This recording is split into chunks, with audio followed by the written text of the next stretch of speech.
Hello, everyone, and welcome to the very first edition of Wealth Channel's podcast. That's right. I'm starting this up after a lot of demand and requests to do so. And I'm really excited because I was thinking about, okay, if I'm going to do a podcast or do something on YouTube because people have been asking for it, it has to be really good. And lo and behold, I think it was about a month ago, I came across this article by this woman named Emily Riley, and it was interesting because she had done this interview and did this research on women who make more than $775,000, which I was like, wow, I think that puts them in the 1%. And I started reading the article, and it was great because I hadn't seen anything done this specifically before, and I decided to do a 1-minute post on it. It was crazy. I had something like more than 500,000 views, and the comment section literally became like its own living entity of a community of women who were just asking questions. How do they do it? A lot of women who were making a good amount of money were talking about what they were doing. And it was just so much demand that I was like, you know what? I have to go to the source. And so I am thrilled. I am beyond elated and excited to have the source herself on this first podcast. Emily, thank you so much. Well, I thank you, Dion, for having me as your inaugural guest. It's pretty big honor. So let's just hop right into this. I'm curious, maybe this is part of your background, but could you just take a moment, maybe give us a little bit about your story? Like what led you to this storyline? And now I know you have a work, we'll talk about it in a moment, Women in the 1%. Like what led you here? So, everybody has their story and your story starts young. And I will tell you, this research, what it made me realize is your story is what you tell yourself. Ooh. So you pick the parts of your life that make you who you think you are. I mean, you got it already. You've come out of the gate swinging. Say that again, because that was good. It's true. I mean, you are basically the pieces of your life that creates a story, and you pick those memories or those elements, and you create that story. So you could grow up in the same house with the same family, in the same neighborhood, same schools. And maybe your brother or your sister thinks that they had a tough life and you think you had an easy life. And, it's all about putting that story together. So I'm proud of certain things from growing up. My dad's a first generation American. He was an entrepreneur and taught me to be somebody that had an entrepreneurial mind. So I was a decent enough student, but when I got out of college, instead of going down one of those safe paths where you go to grad school or you get a big job in finance or law, I went into the startup world and was in advertising technology. I wasn't even in New York. I was in Baltimore, which didn't have a huge job market at the time, but I got lucky and found a couple of good jobs. And from there, grew my career really through that ad tech boom, which is AOL and, all the big, companies that you can think of from then until now. And then I became a research analyst, which was really fun because instead of being in the market, we got to kind of look at the market, and that formed my love of research, which is another piece of my story, obviously, that's relevant for here. And from there, had some kids and decided instead of working full time, I wanted more flexibility. And so I've been a consultant doing essentially marketing and PR for tech companies for about 12 years. About a year and a half ago, it was after COVID. And honestly, during COVID, my husband had been laid off and I'm the primary breadwinner, but he still has a significant enough salary and he has the health care. It matters, Yep. And when he got laid off, I kind of freaked out and was like, I need to take on more clients. So I took on 2 or 3 more clients and kind of did the math during tax season. Like, that was my best year. I did a good job. I wonder where I am. I wonder where I stand, And I was pretty surprised to realize that I was in the 1%. And psyched, because again, I'm like, I didn't go to Harvard. I don't have my MBA. I didn't work at a big bank or something like that. Yeah. And I know a decent number of women that are pretty cool and have really great resumes. And I figured they probably are in the 1% too. And so I did some digging just to figure out how many women are in the 1%. And that's when we found out really the moment that started this whole thing, it's 5%.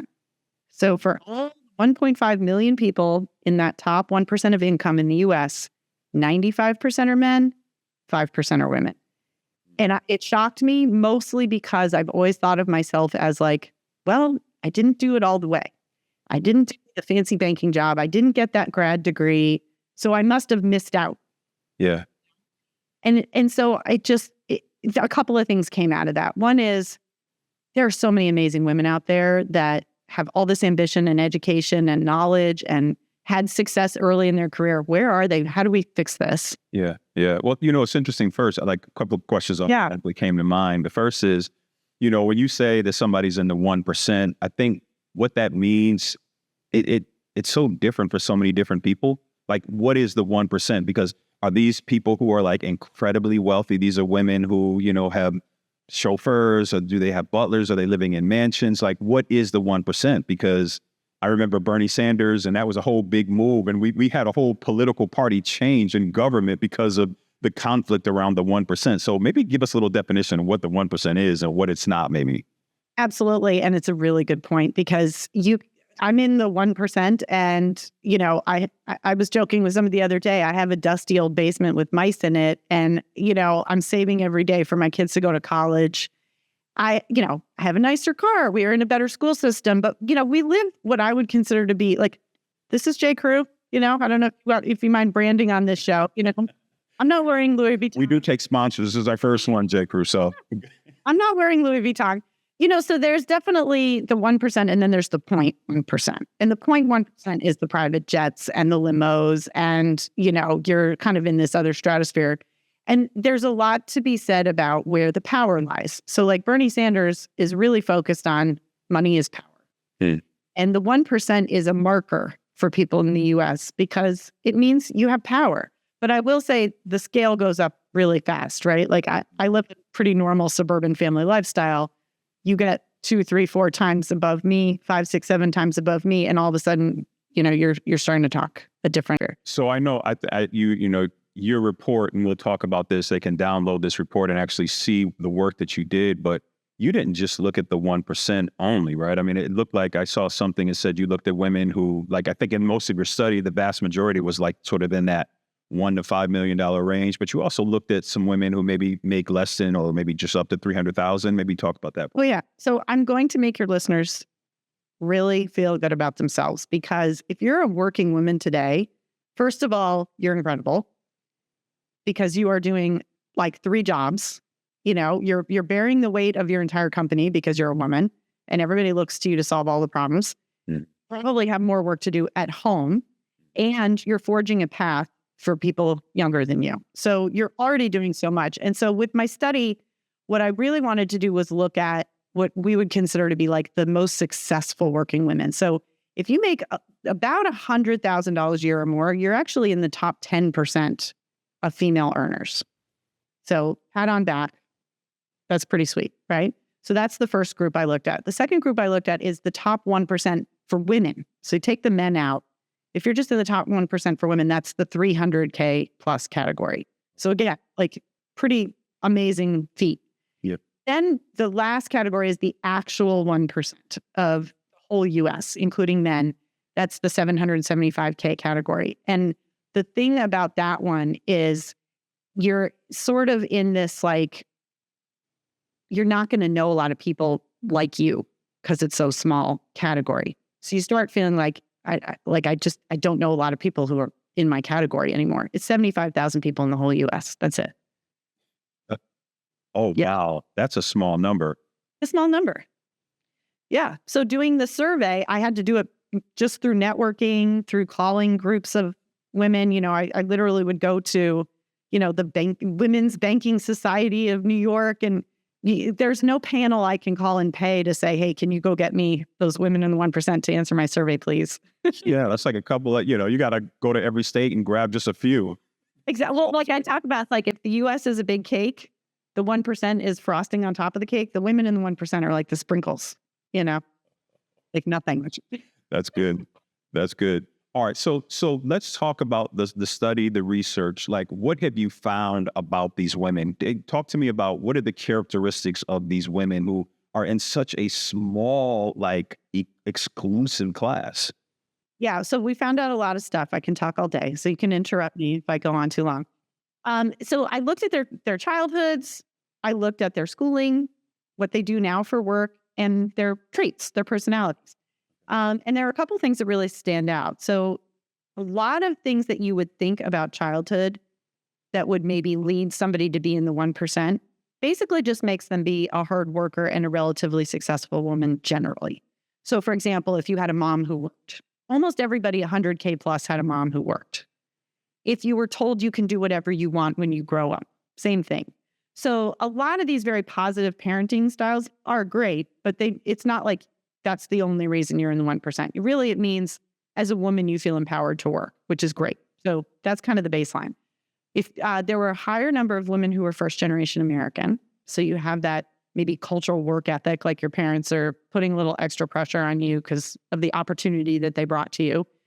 But generally speaking, childhood wasn't where there was a big diverse change. You start seeing it in schooling where you have women not just saying I got good grades, but I was competitive and I was ambitious. I wanted to make a lot of money at a young age. So it's really like what I end up calling drive. There's something inside of you that's saying, I want this. Right. And what's exciting to me about that is, imagine if it was like all these women are 6'4" and had rich parents. Then you're kind of like stuck if that wasn't you.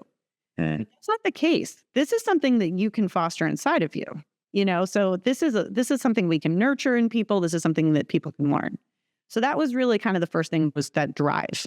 The second thing that I started to see was that as women went through their careers, the ones that were the most successful managed their careers very actively. So rather than just saying, I'm going to put my head down, I got good grades as a student, I'm just going to do the same thing as a worker, they're saying, you know what, I'm going to have a goal. I'm going to push towards that goal. I found women in the 1% were less likely to say that they go with the flow, for example. A little more stubborn. They're more likely to say they don't take no for an answer. So you have a lot of women who are sort of trying to shed that nice girl element that you get trained when you're a student. You want that A+, do as you're told, be a nice kid, all of that stuff. It's a tough one. Yeah, I don't mean to interrupt you here, but I'm just sort of thinking the very things that you say, drive, ambition, I won't take no for an answer, grit, those are things that are celebrated, I believe, with men. But I think when women are deemed to have those characteristics and traits, it's almost like it's a negative, the stereotypical view of a powerful woman who's an executive is that she's hard, cold-blooded, and depending on ethnicity, Black women face this tremendously. They're deemed to be angry, angry Black women. And maybe no, they're driven, they're focused, they won't take no for an answer. But it's interpreted very different by people in power and authority when they see that. I mean, did anybody talk about that? I interviewed a lot of women too. And so one thing is there are a lot of things that go into success, obviously, but emotional regulation is a big part of it. So a lot of women would say, yeah, I was pissed that he didn't give me the promotion. You know what I mean? Yep. And I didn't act that way. But I didn't give up. I didn't leave. I found somebody who could be my sponsor in a different department. It took me 2 years, but I got that job in a different department. And so it's really that matter of saying, look, I'm not going to be tough as nails. Some of my research actually shows women in the 1% actually are more thin-skinned. So they actually are a little bit more emotional. They take things a little more personally. They don't think they're unique or special.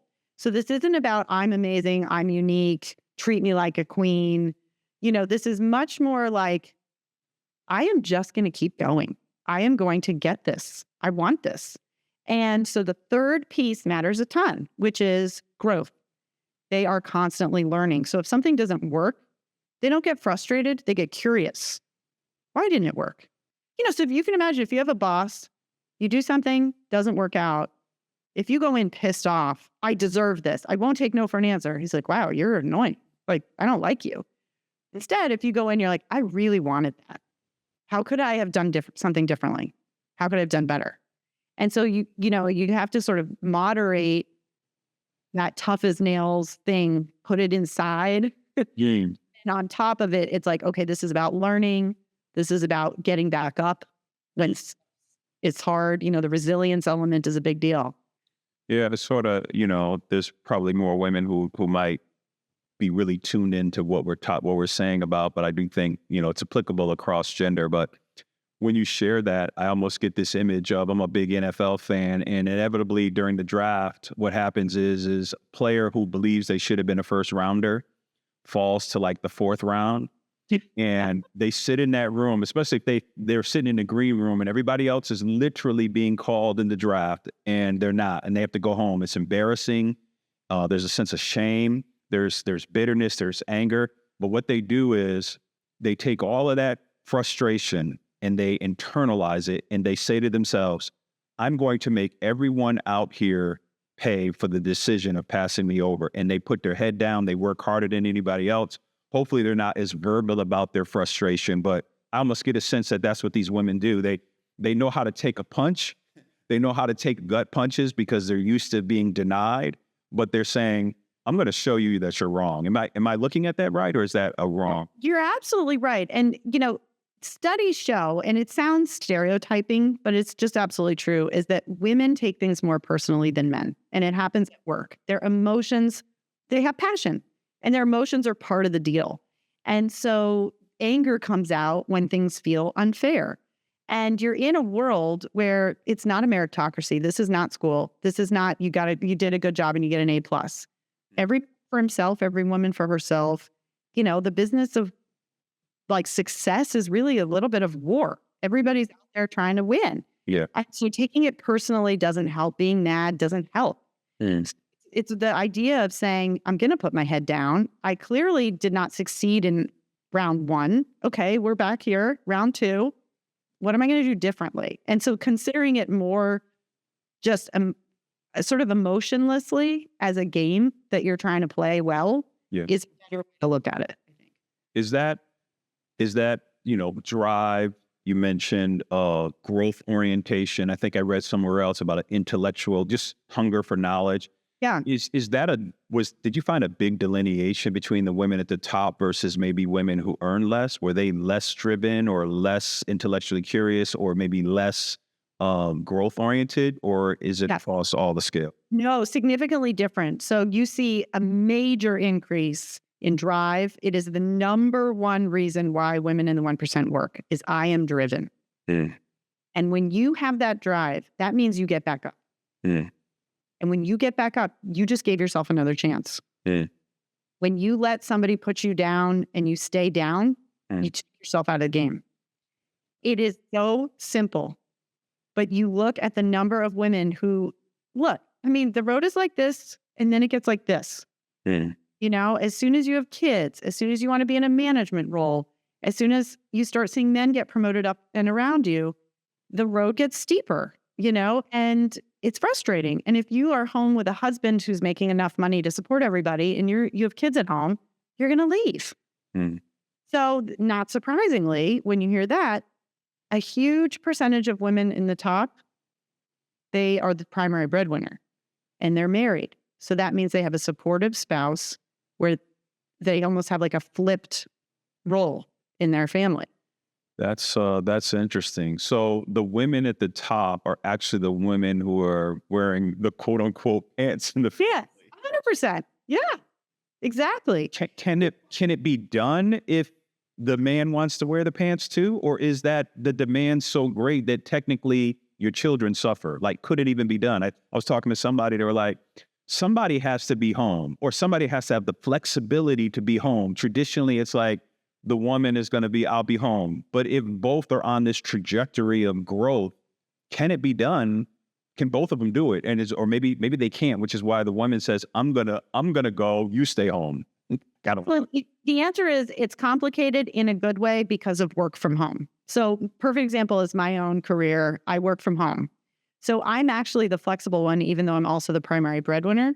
However, my husband has the health care and I get to be the alpha. And what I mean by that is I'm a bossy person. I don't take no for an answer. I want things my way. That's how I have a high income. And it makes me happy at home too. My husband is an awesome dude, but he's like, okay, babe, like you decide. That's fine. I'm not going to get in a fight with you about this. I think what ends up being tough is when you have two very strong-willed, hard-driving people trying to manage together. So something's got to give somewhere. It doesn't always mean the woman's out of the home and you have a man at home making sandwiches in the morning and picking up kids after school. it really has to do more with where's the give and take going to happen. You know, who feels satisfied at work, who feels satisfied at home? Like, is the balance there? And for a woman to feel like she can really push at work, she has to feel supported, essentially, whatever that means for her. Cool. This is so good. I'm just sort of thinking because, like, are these women? Were they married, and are they? And after a period of years, then they sort of reach this pinnacle of wealth, and they start off together. Because what it sounds like is you really need a husband who is, or a partner who is flexible, right? Who isn't as rigid. And it's interesting because oftentimes when, I've been married for more than 33 years. And when you talk to people who are single, one of the challenges, and especially in the African-American community, is if you have a woman who is established and working hard, the last thing you often hear, she doesn't want a man who's not at that level. Now, maybe the level is economic, but what you're saying is in order for you to thrive, you need a man who's going to provide value, but maybe it's not economic. Maybe it's emotional support, and that will help fuel you collectively. So no, he's not going to be making as much as you, but he's just as important to this financial success of the household, which is a mind shift for a woman who's just used to getting it and going after and getting her own. Right. If you're like, we both have to look good in our, really nice clothes, and we both need a Mercedes, and we both need to have a top quality job, and then you have kids, somebody's got to be flexible, even if it's just emotionally flexible. And so, a lot of the women that I interviewed have a husband who works. My husband has a real job. It's a great job, but he's emotionally flexible. It's not the two of us competing all the time. And so, you have men who are, he's a computer engineer and he loves his job, but he has no interest in being a C-level at his company. I do as the woman, and he supports me in that. He knows I'm going to have to travel. He knows I'm going to be home late. He still loves his job. He has a great job. But we're not both going for it at the same time. It's possible, but that's where things start getting tough, is if no one is emotionally flexible, then you're competing for a limited number of hours in the day, essentially. Wow. What about children? Like, what do these women say about their relationships, specifically with their daughters? Like, they have a certain mindset to get. Are they harder on their daughters than they? Oh, that's an interesting question. So I didn't ask that specifically. I have two daughters, but one thing that's interesting about women in the 1% is they actually the data shows they have more kids on average. So they're much more likely to be married, and they're more likely to have 2+ kids. So many of them have 3+ kids. So what I call it is living a full life. So one of the things that happens a lot when you're a working woman is you get this kind of backhanded thing of, so you think you can have it all. And I'm sorry, if you're a working dad, you don't have it all. You're missing a lot of stuff. You're not going to the Halloween party on Wednesday in the middle of the afternoon if you're at work. You don't have it all either. So why is it like the opposite for women? I don't get it. So what I really wanted to look at is, how much do women sacrifice to get into the 1%? And the answer isn't that they sacrifice the whole category. It's not like they're single or they have no kids. Rather, they pick, I want it all, and then I decide which parts of each thing I bring myself to. So women, 1%, they work from home about 25% of the time. They have long hours. We're talking 50, 60+ hour weeks. But a quarter of that time is at home. And so you can still come home for dinner, and then maybe your computer's back on after the kids go to bed, but they have the kids, they have the house, they have the husband, and it's like, what I call it, instead of having it all, is living a full life.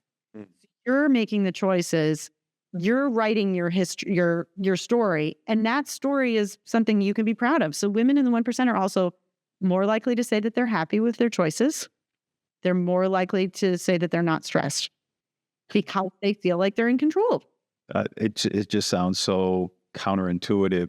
The women who make the most, who are the most driven, who refuse to say no, who are willing to put in the extra work, are the one, and who work with a household, obviously needing a husband or a partner who is flexible. That they are less stressed. That just doesn't even sound like they go together. I know. Well, I think there are a couple of reasons. One is, if you're in the 1%, my guess is you're a little older. probably gone through that really tough period where you're trying to get promoted and have babies at the same time. That's the worst, you know? So generally speaking, as you get older, you get happier. So there is a little bit of that correlation there. But the other thing that I think happens is you feel like you're in control. Okay. And so if you're an ambitious woman who gives up a lot of that control, I'm just going to stay home, I'm going to give up on my dreams. That's not the story you thought you were writing for yourself when you were in school or were you know, in your 20s. And so there's this element of saying, if I get back up again, if I find a way, if I do my version, so like my career is my version of a career. If I never had kids or got married, my guess is I would not be working from home all the time. I'd probably do something out of my house. But, you know, these are the choices I made and it was my choice. And that's. Wow.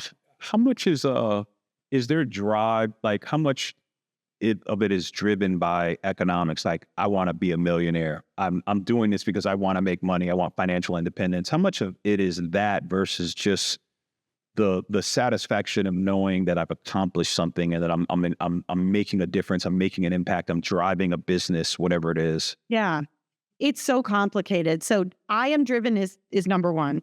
Number two is I want money in the bank to feel secure, which is different than, and I asked about it, I want money to live in a nice house or I want money to buy nice things or to travel.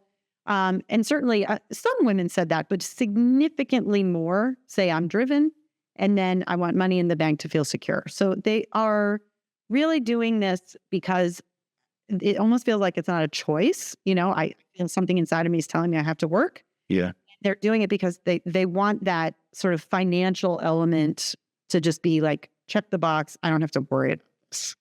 You know, one thing I do see, you said that a lot of these women are obviously older. So if we look, you know, at older women who probably are a greater concentration of the women we're talking about, there is this degree of a disconnect between, I often say to somebody, you know, it used to be that, you know, if you started in the basement, you could be at the penthouse if you put your head down and worked. Today, if you start in the basement, you could stay in the basement 30 years later. So I'm really curious about the women who are in the 1% who might be older and what they've had to go through versus the roadblocks that women who are younger, maybe they're not at 700 yet. Maybe they're at 150 on their way. They're just as driven, right? They're growth oriented. I mean, it's a long and bumpy road for women of color. You know, there are a lot of hurdles and those hurdles come and go. A huge hurdle that has, I think, been cleared pretty effectively was the Me Too movement. So sexual harassment and clear sexual bias, like gender bias, where it's overt. Yes. You get in big trouble now if you're doing that at work. Mm. There is now still a structural bias against women. So at a lot of banks, for example, you need 8 sponsors to get promoted into the highest ranks of a bank. And there aren't 8 women at that level. So guys promote each other. They make it easier on each other. You know, I talked to several very senior banker women who said the projects that they had to succeed at just to get sponsors were like 10 times harder, where the guys was like, I'll hand you something that's already in process. Not consciously, but almost because, and there's a lot of studies that show you tend to gravitate towards people who remind you of yourself when you were younger. You know what I mean? And so, I'll give that guy a chance. He reminds me of when I was younger. That woman over there from, you know, her dad is from another country or whatever. She doesn't remind me of anybody. I don't feel connected to her. I don't have that emotional connection. And so they talk a lot about the difference in like the things that you need to think about nowadays. Like women before is like, don't wear a plunging neckline. You know, you'll get harassed. Yeah, I was the subject of harassment when I was 25 years old. I don't think I have to worry about that with my daughters, I hope. Yeah.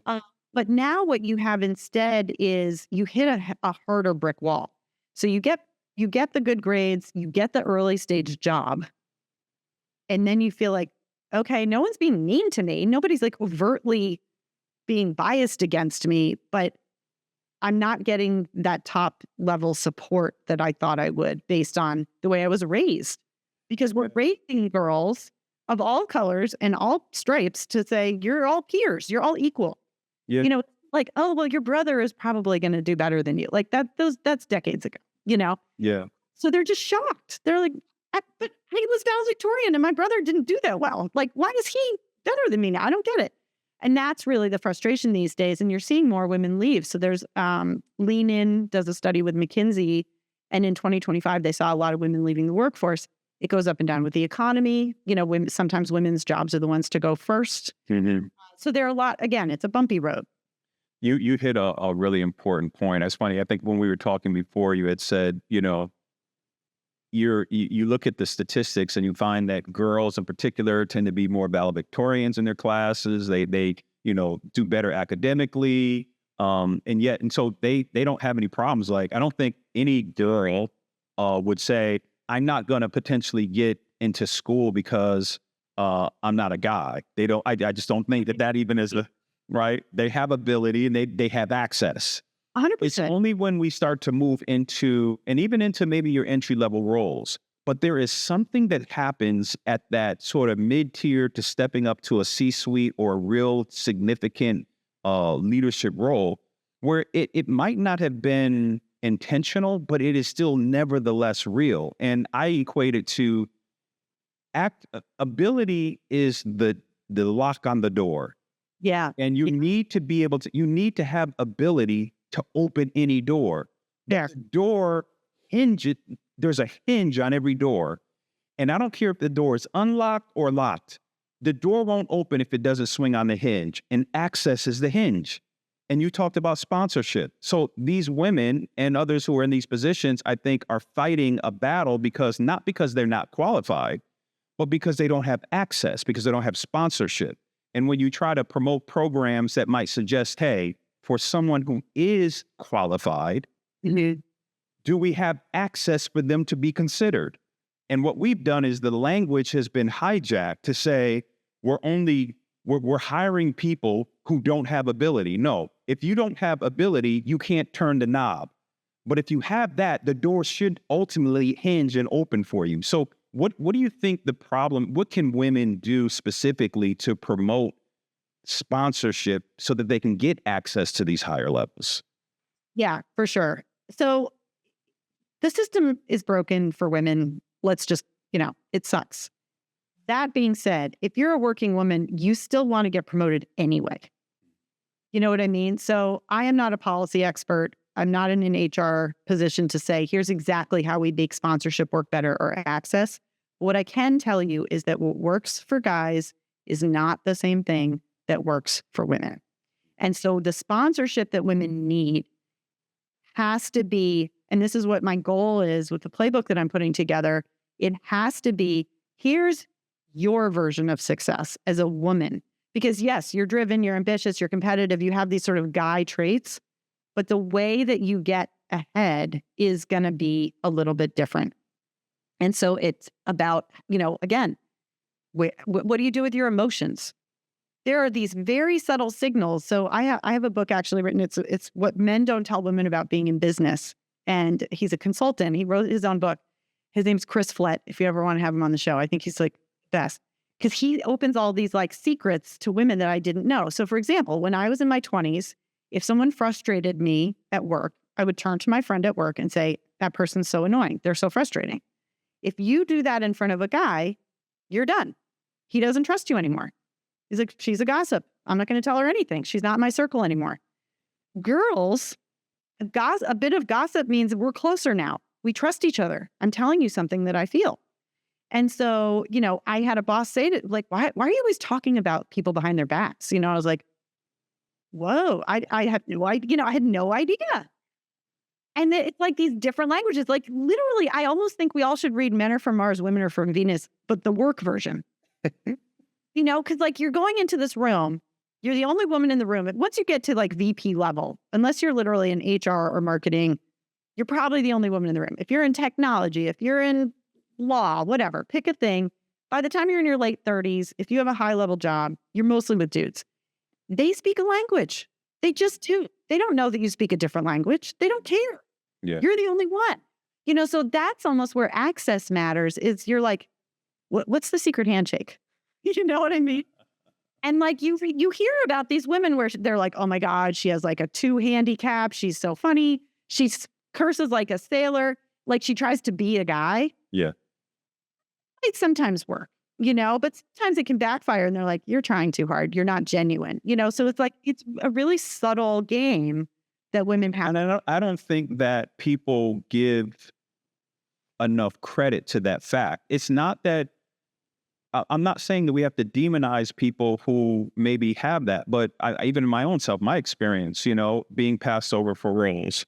And I had a person tell me that, the person that they selected, they felt like they were a better cultural fit. And the reality is that, I'm just as good a cultural fit as anybody else. But people like to do business and like to work with people who they like and who enjoy, you want to go and have a beer after work. You want to just sit in the room. And the reality is that I don't mind. I could be a great colleague. I can contribute to this team, but I don't necessarily want to go hang out with you afterwards. Right. And I don't want to go like, hey, want to do lunch? Like, that's really cool.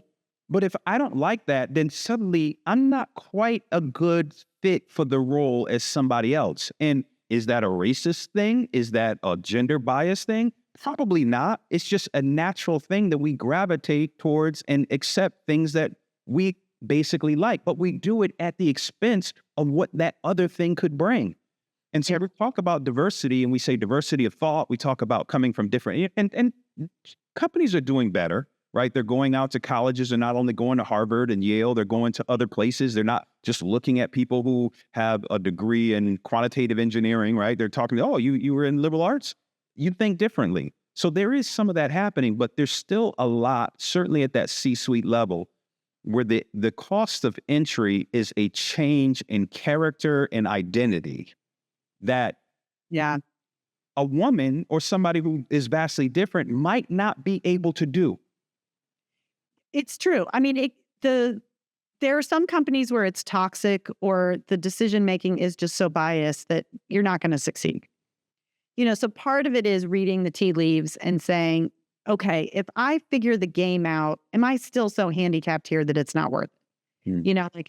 Do I just have too many marks against me based on the biases that seem to be just totally inherent in this company? And that might be the case. It's just the unfortunate reality that we live in today.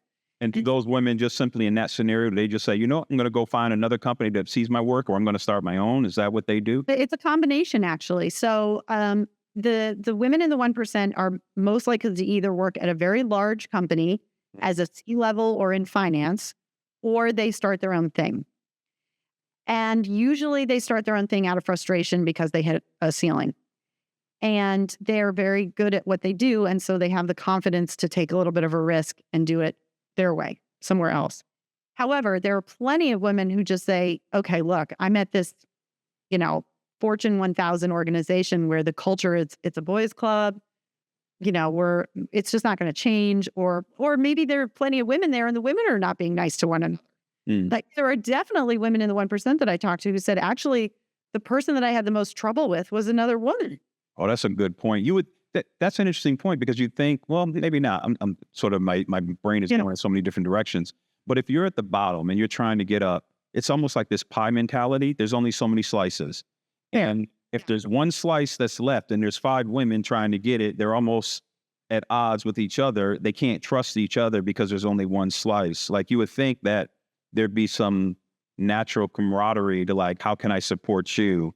Yeah. Well, and that's where the sponsorship conversation comes back in, because what's interesting about mentorship versus sponsorship, mentorship means, you're a wiser, older person in the industry and you're teaching me things. So you have this sort of like one-way teacher-student relationship a lot. Sponsorship is when that person is there advocating for you when you're not in the room. And so it could be somebody who's much more senior with a lot more power, but in some cases it could be you want the role of COO and they're CFO and they hold the budget, and you have to get them to care about you and they're really your peer. And with sponsorship, it's a two-way street. You have to give them something of value so that when it's time for them to advocate for you, they feel like they owe you one. And so going to them, or are they coming? Like, how do these women find their sponsors? Are they asking for assistance, or do these sponsors just recognize the worth and the value of these women and just say, hey, you know what, I'd like to be of support to you? There are some that are organic. So for example, you have a boss who's like, I want you to stay at this company. I see you doing well. Let's, I want to help with that. And, let's work together on it. I think you'll do well in this other department. Let's go. I'm going to introduce you to the manager over there. That's just sort of like an organic situation where you have a great boss. In many other cases, you have to kind of put a roadmap for yourself together and say, what's my dream job? Is it in this company? Who is it? Who should I know between me and that job? Can I go reach out to that person directly? But here's the thing. If you just go reach out to some random senior person like, can I pick your brain? Can I have lunch with you? You're asking for a favor. Mm-hmm. And so already now you're kind of in the negative. Mm-hmm. Instead, if you say, I'm not going to start there. Instead, I'm going to say, well, who's in that department that's my peer? Where maybe we could do a project together and I'm going to crush it and make them look good. Mm-hmm. You know what I mean? Or maybe I just ask them to lunch and I pay and it's just fun. Mm-hmm. I'm not asking for insights yet. Mm-hmm. And you play the long game. Mm-hmm. That's really what true networking is like, right? Where you have these people that are like, she's been so valuable. She crushed it on all the projects I worked with her. She's always helpful. I had to run out in an emergency and she, held the fort down for me. And that's where in your mind, you're starting to say, okay, I'm building up my kind of stash of favors I can ask later. Yeah. That's where sponsorship can become really valuable because they see you now as somebody that's helping them. Yeah, no, that's a good point. We say that to some of the students we mentor that for young girls or young women who are listening, or even guys for that matter, who sort of grew up in an environment of like friends and followers. We try to tell them, listen, before you're just reaching out and asking people like they're a follower, it's like you have to come with something of value. Nobody wants charity. Like they'll go donate on a Sunday to go help with charity. But when they're talking to people, they're going to engage with people who provide something of value, and they see a little bit of themselves in the person in front of them. Yes. And that they see themselves when they were that age, and they're like, you know what? I want to help this person because I know what it was like to be here, not out of charity, but because I also see some of the qualities that I had. And if somebody had just given me some opportunity, how far could I have gone?